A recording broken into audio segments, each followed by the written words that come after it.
Hi there, welcome back to my channel. My name is Vero, and in today's video I'm going to be doing my mid-year migration from one bullet journal to a new bullet journal.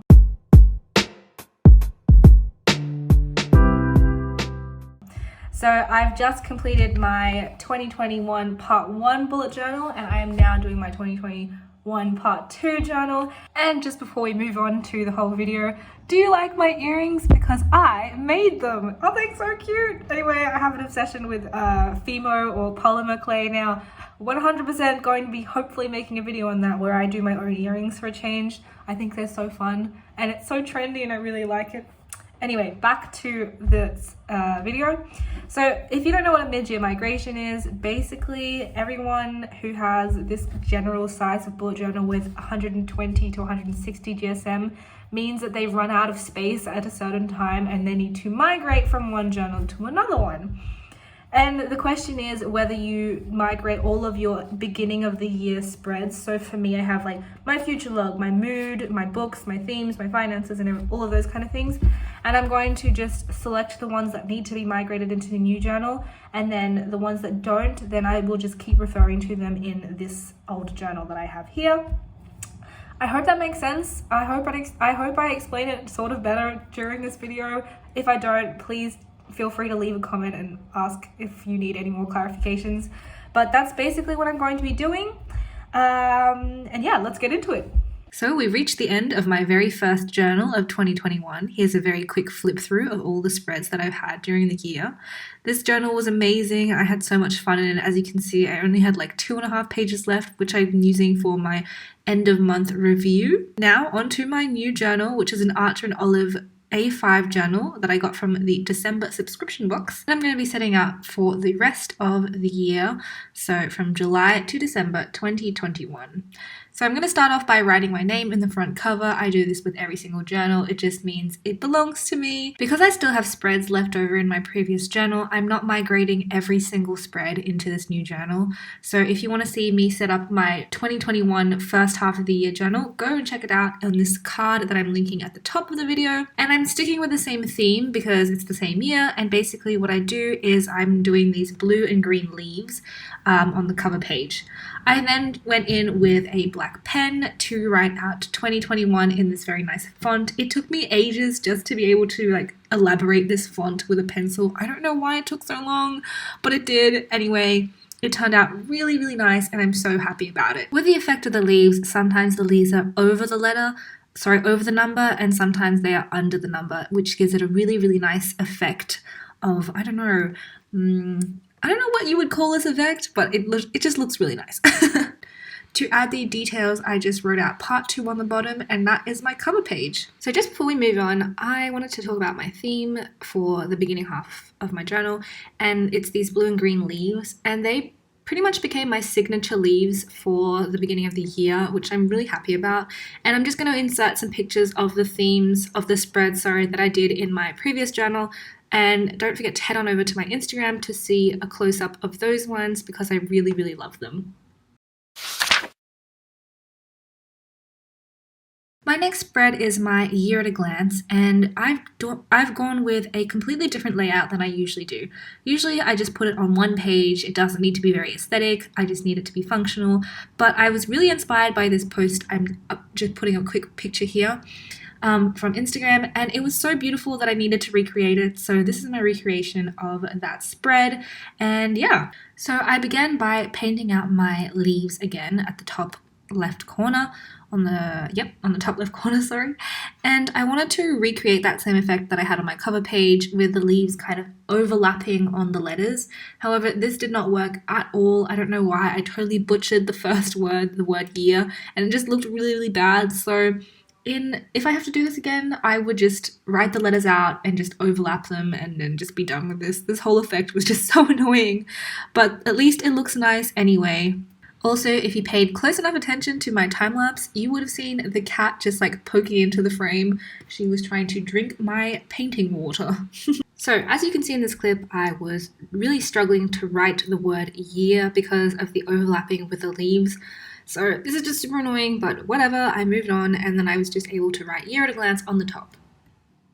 After writing the header, I moved on for the different months of the year, and I used watercolour to write the first 3 letters of each month as the header for each little block. And this took a long time, but it was really nice. I also used the same watercolour to highlight a rectangle underneath each header so that I could write Monday through to Sunday, and then I used a black pen to write out every single number of every single month, and this was very tedious, so let's get a time lapse of this so we can move straight on over. At one point I did get my old journal out so that I could copy the numbers because I was getting a little bit lost, but this didn't really help because my old journal has errors in it as well. Ugh. After writing out all the numbers, I grabbed my watercolors again and decided to write the weeks by the sides of each week. So I started in January and went all the way to December, listing out the 52 weeks of the year. And finally, to finish off this page, I added in a couple of leaves at the bottom right of my page so that I could make it a little bit more fancy. And this is my year at a glance. We are now moving on to my future log, and if you saw my future log from my previous year setup, this picture is on the right, it was not functional at all, so I needed to use these mini calendars, which I got the idea from this person, photo on the side again, and I just drew out these calendars, these smaller calendars, and they're 3 squares by 3 squares for each day of the month, so that I could have a more visual representation of the rest of my year. Because I'm going to be leaving Portugal by the end of the year, I just needed to have enough space so that I could clearly plan out what I'm going to be doing for the rest of the time here. So I'm organizing all of my friends visiting, trips that I might be doing, and anything like that into my planner. Then I just grabbed my watercolors and my theme to bring everything back into it, and this is the time lapse of that. I feel like drawing these leaves looks way nicer on camera than it did whilst I was actually doing it because it was actually so tedious to draw these out. I don't know why. The next page I'm drawing in the beginning of my journal is this map of Portugal, and it is going to be my Portugal bucket list. So I have decided to leave Portugal in either November or December of 2021, and I just wanted to draw out a map of Portugal and list out the different things that I have yet to see in the country and make sure that I can either try and visit them or at least, get around to seeing most of the things that I can possibly see before I leave. So this is this time lapse of me drawing out the map of Portugal. And if you're watching this right now, do you have any tips on what I should be seeing in Portugal? Just remember that I have been here for just over a year and I have seen quite a lot of things, but I am missing certain things. So if you have any hidden gems in Portugal, please let me know down in the comments below. I also added this little map of the island of São Miguel in the Açores because I really want to visit it and I haven't had the opportunity to do so yet. I'm really annoyed. I really need to get there. I don't know when or how I'm going to get there at some point. Hopefully I will. But yeah, this is basically my map of Portugal, and I just wrote on the right the different things that I have yet to do that I want to do in Portugal. The next page I'm doing is my grid cheat sheet, and this is where I basically indicate the different spaces and the different layouts that I will probably use throughout the year, and I just make sure to count how many lines and how many squares that I need in each box. I will be doing a video on this in case anybody's interested, but that's basically what this is.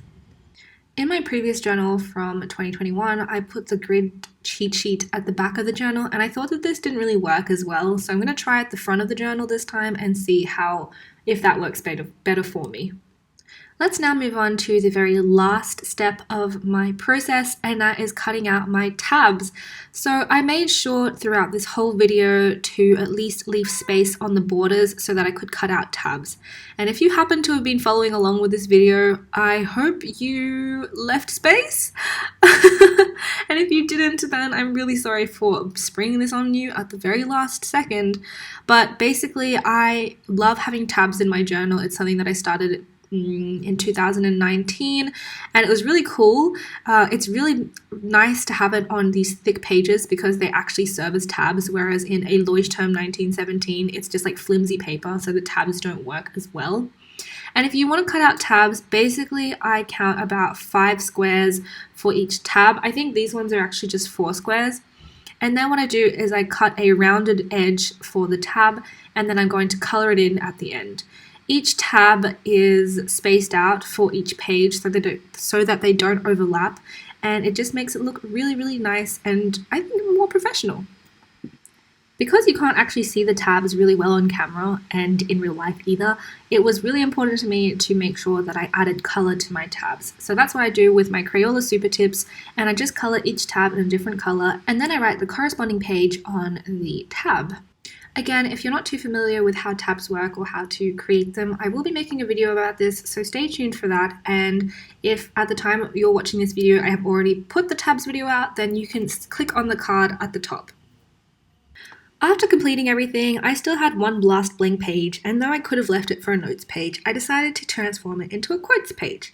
Because my word of the year is the word growth, I decided to go with this quote that says, "Everybody's growth looks different." And to illustrate this quote, I just copied this very nice picture from Pinterest. I'm putting a picture here on the left, and it's a flower on the top and then leaves on the other one, and then long roots on one and short roots on the other. And I thought that this was a really cute quote and I really like it. And so that was my last spread for the beginning mid-year migration into my new bullet journal. And let's move on now to the flip through. So my name page, just very simple. This is my favorite cover page to date. My year at a glance, also my favorite year at a glance to date. My future log, must I say this again? Also my favorite to date. And my Portugal bucket list, which has been filled out a little bit since recording. My grid spacing cheat sheet, and then a quote. And a quick sneak peek of my July theme. That video is coming out very soon. We've reached the end of my video. I feel like this is my favorite bullet journal setup ever so far. I feel like every single time I set up a new journal, I'm getting better, and things are just like, I'm just, improving my style, I'm improving what I want in my journal. It's all becoming more clear in my head every single time, so I really enjoy that. Leave a comment down below which is your favorite spread from my 2021 part 2 journal. I think for me, my favorite one has to be the cover page, because honestly, that cover page is really stunning, and I'm really proud of it. But yeah, thank you so much for watching again. As usual, I upload a new video every Mondays and Thursdays at 5 p.m. UTC+1, and that's it from me today. I will see you next time. Bye!